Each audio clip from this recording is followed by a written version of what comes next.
Hey guys. Hi, I'm Terry Holland. I'm a master performance coach, trainer of NLP, hypnotherapy, timeline therapy, and I work with people to move from where they are to where they want to be in a short period of time.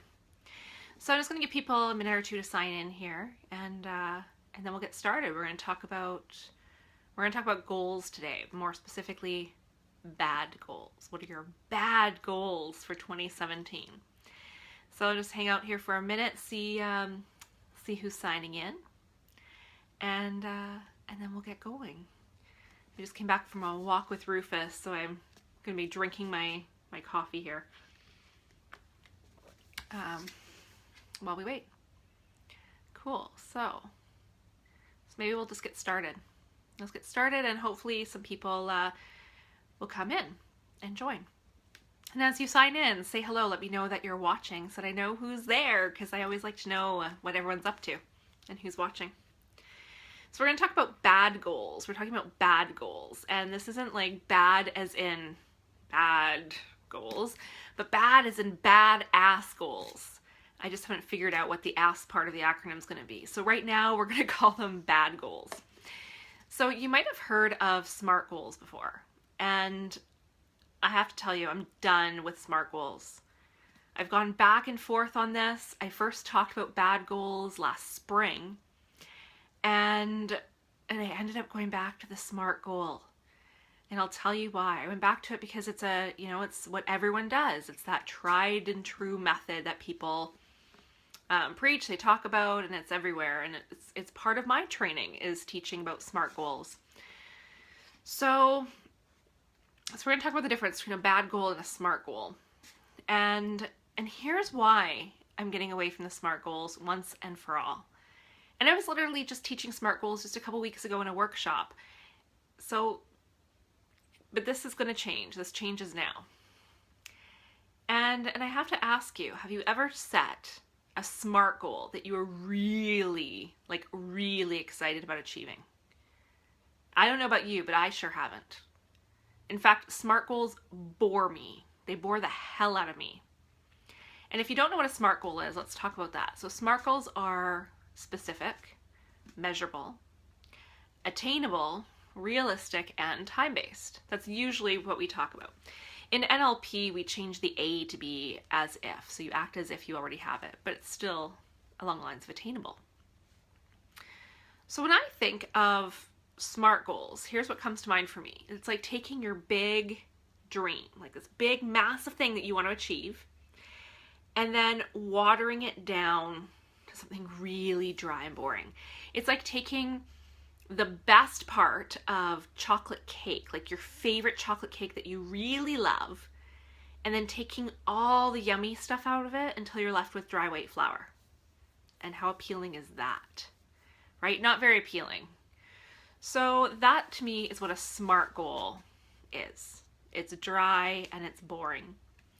And we talked about, on one of my previous videos, I talked about how you have to have desire. You really have to have desire to go after what it is that you want. So a SMART goal to me takes out all the desire, it takes out the excitement.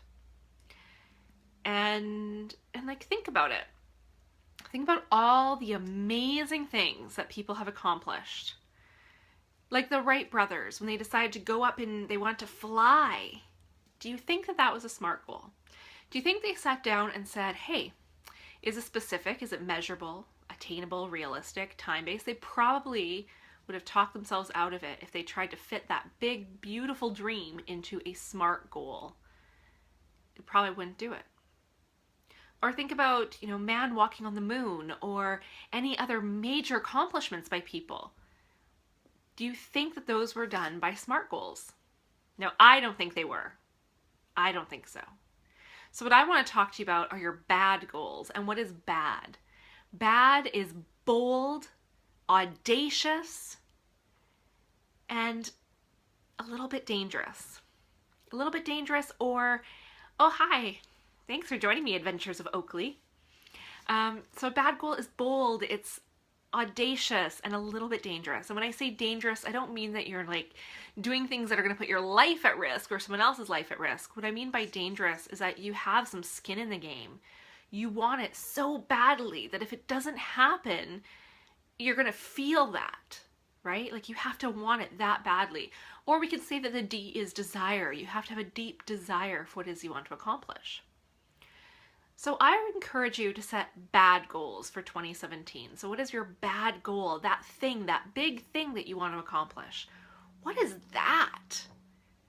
What is that? Because I think it's time that we get rid of SMART goals, don't you? That we get rid of SMART goals, which are, like I mentioned, like a really dry, boring way to set your goals. So for those of you who are watching, what is your goal for 2017? What is your bad goal?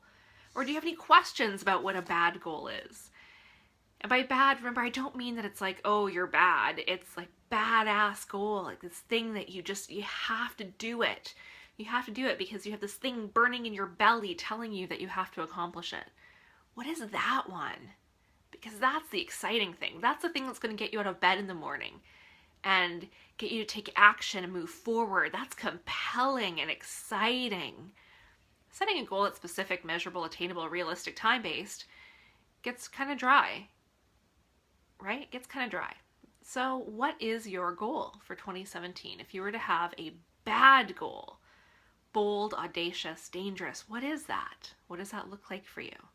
Maybe that's to grow your income. Maybe you have you want to make $500,000 next year, or maybe you want to start a new business, or maybe it's moving to another city or starting a charity. Like, what is that thing that gets you excited? And here's the reason why this is important. It's important because so many people wake up every day, and maybe you felt this before, but so many people wake up in the morning and they're just like, oh, I don't want to get out of bed. Not another day. I don't want to do this again. I can't go there again. I don't want to do this job. And you know what? I used to wake up like that every single morning. I did. I used to wake up and feel like, oh, I have to go work this job that I absolutely hate. And I did that for years, and I bounced around. Some of you know my story. I bounced around from job to job to job, and it was just this feeling, and I couldn't find what I was really excited about. And then one day I decided to take a leap, and I decided to go into business for myself. And I'm not saying that's everyone's path, but that was my story. That was my journey. And I walked out on my job. And from that moment on, I got to wake up every morning feeling totally free and totally excited, because I know that when I wake up in the morning, that I create my day exactly how I want it. And that's what I think is the importance of setting bad goals, is that you set a goal that's so exciting, so compelling, that you will do whatever it takes to get there. Whatever it takes. I mean, granted, whatever it takes within ethical boundaries and ecology, but you'll do whatever it takes. You won't stop until you accomplish it. So I want you to post below in the comments, what are your bad goals? What are you really excited about accomplishing in 2017? What is that thing that you're going to go after? The thing that will get you out of bed every morning, excited, enthusiastic, ready to start your day.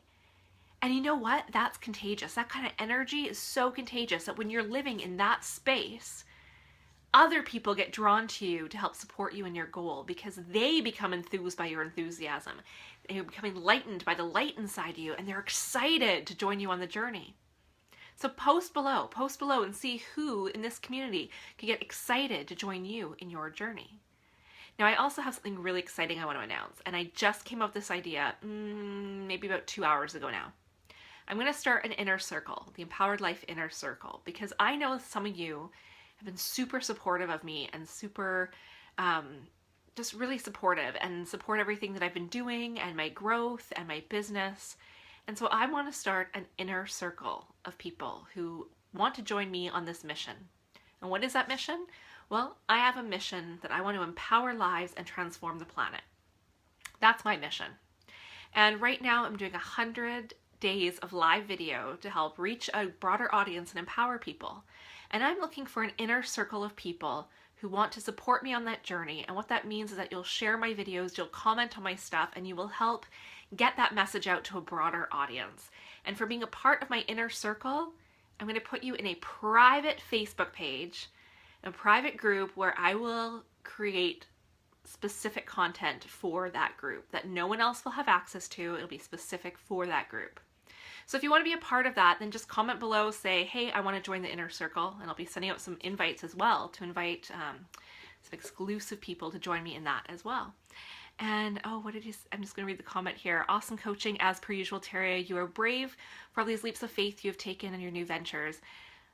I'm sure many have the goal this year to be more brave like you. Oh, thank you so much. Thank you. That is so nice to hear. And that's really what I'm passionate about, is helping other people to take that leap, because this is your life. This is your life, and create it the way you want it. Live it how you want it. This is your chance to do that. So thank you so much for joining me today. If you want to join my inner circle, just comment below and I'll tell you how you can access that. And if you like this video, if you find value in it, please share it with your friends. Share it with your people so that other people have access to this content as well. Thanks so much. I hope you have a fantastic evening, and I look forward to being back here again tomorrow. Thanks, guys. Have a good night. Bye.